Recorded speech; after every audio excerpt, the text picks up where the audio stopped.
If you're a heat and air conditioning technician or even a salesperson, what are the 10 types of leads ranked in quality and profitability? This is a fantastic question. I'm Scott Summerville, coming to you live for HVAC Technician Sales Secrets on a perfect day to talk about sales and business and a fantastic day to talk about you. I'm coming to you live from Sacramento. So I have the 10 types of leads ranked by quality and profitability.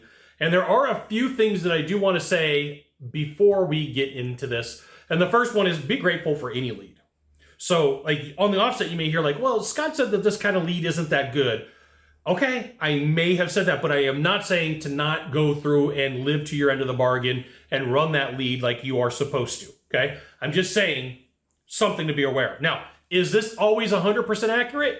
No, because nothing is, right? So I personally have been in meetings where I have seen management teams trying to keep crews busy, technicians busy, plumbers busy, electricians busy. Like you name the profession and they're like, we need to find some leads. Okay. And so they either A, go to the market, or B, they go to their database, or C, they go to their sales team and technicians and saying, hey, here's how we got to get some of these leads. Okay. So be aware that, remember, your end of the bargain is to run the lead as if it is the lead and to be grateful. So I've said it twice. So if anybody comes to me and goes, hey, Scott, this is what my guys heard. Like, I want to be very clear. Covet every lead that you got, right? You get a lead, treat that thing like gold, no matter what it says. Give it all of your attention, okay? Number 2 on this, don't read the notes. The notes that you get may or may not be true. I have seen leads on the notes, and I read them. The technician reads them, the salesperson reads them, and on the offset, it looks like a junk deal, okay? Get to the call, meet with the person, and guess what? It is fantastic. I have seen notes that look fantastic, look amazing, look great, and then get to the call, and it's like, boo, okay? So don't read the notes. You're playing the man, not the notes. And so you have to run the call how you run the call. I will let you know, I'm not a 100% closer. So if you're like, Scott, are you preaching at us? No, not one bit. Because if this was me, I would do the same thing. So no matter the lead, you got to put in the work. You have to put in the work, okay? And each one of these leads is going to really have its own playbook. So if you're a tech on any of these, slow down. If you're a salesperson on any of these, slow down, right? So like sometimes people are like, well, I was able to close that deal in 41 minutes and everybody else takes 90. Doesn't mean it's going to stick. If you're the 40-minute dude and all those leads stick, congratulations. If you're the 40-minute dude and none of them stick, boo, that doesn't work for you, okay? So as I always say, don't make anything up. Just do the right thing for your client. That's just the way that it's got to be. And here's the thing. Pay attention to how important techs are in the process, but don't let it get to your head, okay? Like don't let it, hey, I'm a tech, I'm the greatest thing since sliced bread. This can run away from you.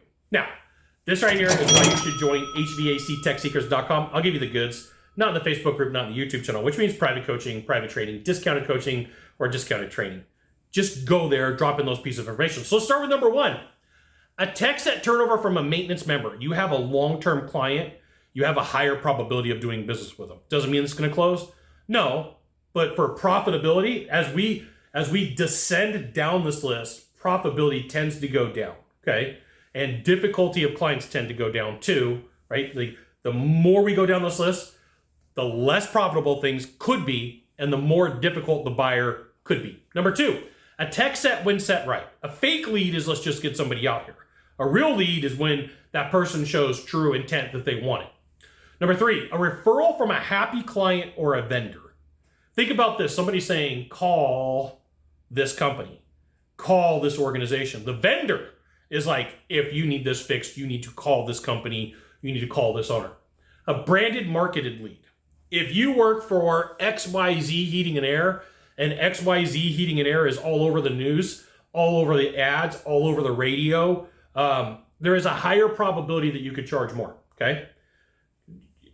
From a marketing standpoint, there's a higher probability when there's warranties and guarantees in place and it's a branded lead. Maybe it is the name of an owner. Maybe it is a significant name like Service All Stars, okay? A branded lead tends to get a higher rate of profitability in the marketplace because it's not a chuck in a truck. Not knocking a chuck. Almost everybody else starts out in the garage or their backyard, okay? A tune-up lead that leads to a turnover, right? A tune-up leads that leads to a turnover. I know the guy who started this process and created this process. Number 6, system down, middle of winter, middle of summer. Just realize there's skepticism for the pain. It doesn't mean it's going to sell. It means you still got to go through your process. You still have to do the right thing. You still have to take care of the person. Next up, number 7, a review from a website lead. A review or a website lead. So I went online and I read your reviews. You're the first pick. There's trust in that. There's a lot of trust in that. A website lead went to your website. Your owners look people and people look really good. I like what I saw. That counts as research. Number 8. You're a second opinion from another company. You know, XYZ company was out here, and I know that you guys at 123 do a better job, right? There is your responsibility to do the right thing. It's like, I keep bringing this up. It's your responsibility to do the right thing. It's your responsibility to do the right thing. Number 9, group marketed lead. Group marketed lead. A group marketed lead is this. There are some companies out there that go to the open marketplace and say, hey, vendor, I want to buy leads from you. And then they go out and they source a whole bunch of leads. It's a big pool. And then so when the homeowner clicks the button, that homeowner gets 10, 15, 20 phone calls. And it's a case of who can call the fastest and get out the fastest. And a lot of times on these group marketed leads, it's no price is too low because they have all of these people biting. There's 7, 8, 9 people calling. And so in their mind, they're like, everything's a commodity. Oh, there's 25 people calling trying to get my business. So I'm just going to keep shopping and I'm just going to keep going. Remember, we started all the way at the top with a tech set turnover from a maintenance member.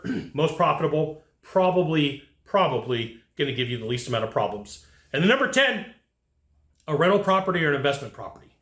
I will share with you, after being in as many homes as I have and running as many calls as I have, most rental owners don't belong owning rentals. Like, get your feelings hurt if you're a homeowner or a rental owner, it's the truth. Because you got it as an investment property, but you're barely hanging on to it.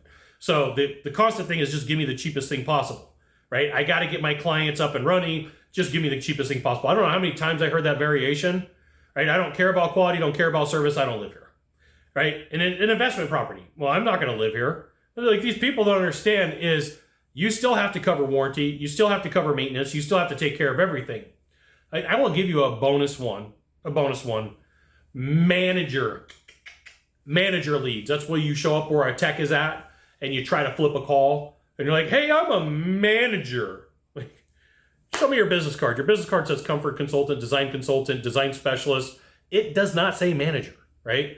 So something to be aware of. That is probably on this list my least favorite, the bonus. So ranked from highest probability of closing the deal and highest revenue all the way to the bottom to the most difficult type of people possible and the cheapest people possible in the group. And if you're like, Scott, I'm a homeowner, I literally don't care. I don't care, right? You're not my client. I don't work for you. I work with companies and with people, and it's my job to tell the truth. So if you've got hurt feelings and emotions, whatevs. You got 1 of 3 things to do from here, just 1 of 3. Find the subscribe button, click on it. Every time I send out a video, you'll get an update. 2, hit follow. 3, you know what you got to do. Share this video with a friend. We'll see you soon. Thanks for watching.